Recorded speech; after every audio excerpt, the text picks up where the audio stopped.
What's good, guys? It's Ilsun4K, and today we're going to take a look at the brand new Beavis and Butt-Head movie, Beavis and Butt-Head Do the Universe. But first and foremost, before that, we're going to take a look at another project that I'm helping get involved with, Trick or Beat 'em Up. Now, for those of you who have been on my channel before, you may recall the Trick or Beat 'em Up goodie bag review I did about a year ago. Well, the video game is still in development, and the individual is at the art concept phases, and a lot of characters have been fleshed out and coming to life in ink. And of course, you can help this game by going to storefrontier.com/trickorbeat'emup to buy a shirt of this or various other designs, as well as other accessories. Trick or Beat 'em Up will be a game in the beat 'em up genre, as you can imagine. It'll be a fun little cutesy but still kind of spooky beat 'em up game with character and artwork you just have to see for yourself. So again, storefrontier.com/trickorbeat'emup, and make sure you check them out on Instagram at trickorbeat'emup. Link in description below. Thanks for watching, and make sure you support. So, let's get started with the story. Story is your atypical Beavis and Butt-Head story where someone thinks that they're so dumb they're smart, which we've seen 1,000 times before in Beavis and Butt-Head in the past, and they decide to send the boys to space camp after they get in some trouble in 1998. They go to space camp and have to impress some of the top scientists and astronauts who think that they are, again, these geniuses, and they just run with it so well. And they decide to send them off into space. The one place that Beavis and Butt-Head have never gone, no matter what, is space. I cannot tell you how well orchestrated the whole damn storyline is. It is just as on point as before, with the storyline, the delivery, the jokes, everything. The story is fantastic because as they get launched into space, of course, they're being mistaken for geniuses who are more capable than they are. I won't spoil that. And when it finds out that they are in fact not capable, they have caused absolute catastrophe in the billions of dollars of space shuttle wreckage.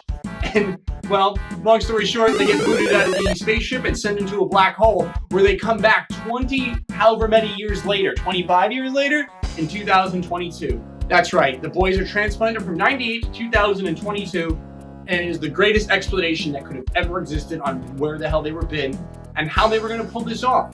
Because, you know, the 2011 series was great, but it felt a little bit of a miss. Not by much, just a little bit. Something was off. This movie takes all the flaws that we had in that, completely corrects them. We'll see how it transfers over to the series when it comes out. New series is coming out, I think 2023 actually. But moving onward with this, the story is done flawlessly. What they do while they're in 2022, just imagining the boys with a smartphone, for example, that can pay for anything without them needing money. Remember, that was a big trope in Beavis and Butt-Head. They always wanted stuff but had no money. They come across a smartphone that helps them pay for everything, and it just spirals out of control there as the persons who helped them get kicked off the spaceship happen to tell a little story that the boys sacrificed themselves, not that they were kind of, you know, murdered. And, yeah, it's pretty fucking crazy. The whole movie is done so well in the story. I give the story a solid A. A+ easily, because for Beavis and Butt-Head to stay so coherent with their storyline, and even like I said, the tropes of people thinking they're smart when they're not, you know, their dick and fart jokes, everything is just so on point, and the fact that there's actually another variation of Beavis and Butt-Head in this. I'm sure you saw them, the big bald-headed ones. They are the smartest Beavis and Butt-Heads in the entire universe. They're riding the parallel universe thing. That really shows at the end as well. The whole thing is just so well done with how they tied in what it used to be and what works today and made it its own, as only Mike Judge and MTV could. And I'm so glad they did this. Again, I gotta give the story an A, and you definitely need to see it because it's dying of laugh. Okay, so up next is something I really want to talk about because it's the animation. And if you're like me and you're an OG fan of Beavis and Butt-Head, or even if you watch the OG episodes, you remember when it looked like pencil chicken scratch and just was absolute atrocity. But it was so funny that it didn't matter. The series was so well done at the time, and the music videos broke it up to the point where you were watching music videos that the fact the animation was subpar didn't really matter. Of course, as time has gone onward, the series got better with more of a budget, but this movie is fantastic. The way people have wrinkles in their faces, a definition, not just single shaded cells. In addition to that, you have the fact that the coloring is so on point that Beavis and Butt-Head look better than ever. The outlines around everything are just so pronounced and perfect. The lighting effects, the fire effects, the time travel 3D effects they really, like I said, knocked it out the park with this. A+ on the animation, what Beavis and Butt-Head deserved the most, and I gotta say, just the best looking Beavis and Butt-Head ever. Hands down. Next up, we have to go with actual funny content. Hilarious. They are so on point. Right down to what you saw in the trailer when he points out the number 2022 and he goes, no, I mean that number 69. absolutely hilarious. Beavis and Butt-Head return with such a candor to their characters that they're just smarter than you remember to not be funny. We see Beavis have some emotions here as there's a bit of a love triangle between Beavis and Butt-Head. Again, the trope that sticks in that part of the movie, doing it, well done. Beavis, we see his emotional side as he talks to the iPhone thinking Siri is the girl that he's in love with, because again, they've never seen this before. And he confesses his feelings to her. You have Butt-Head who's always picking on him for that fact. You have the fact that we get to see Beavis and Butt-Head in the future as adults. Yes, remember the early artwork that we saw and we thought this was going to be a movie about Beavis and Butt-Head just being dads?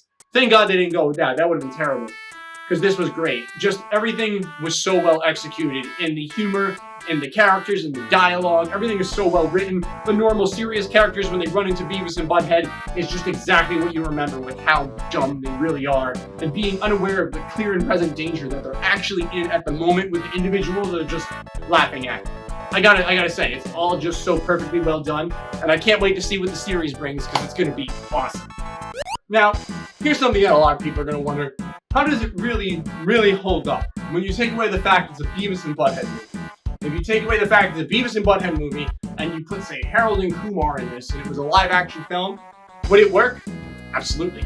It wouldn't be nearly as funny because it would have to be live action and be a little cheesy, and it wouldn't be The Boys. And The Boys definitely make it a much more funnier movie than it is because that's their lane. But again, this is the guys that kind of gave way to your, Dumb and Dumbers and your Harold and Kumars, the Beavis and Butt-Head duo.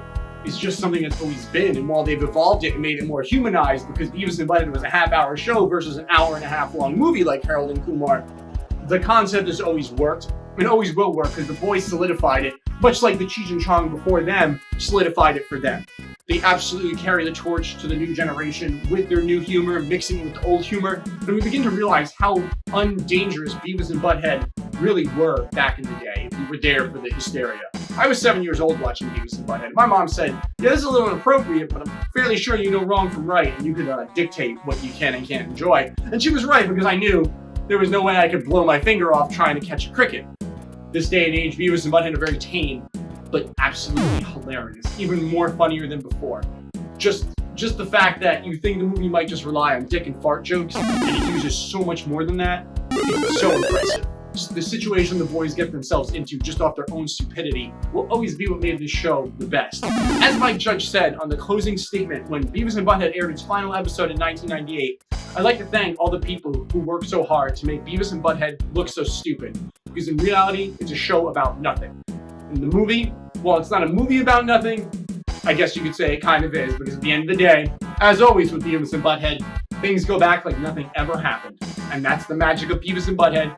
They are a timeless classic.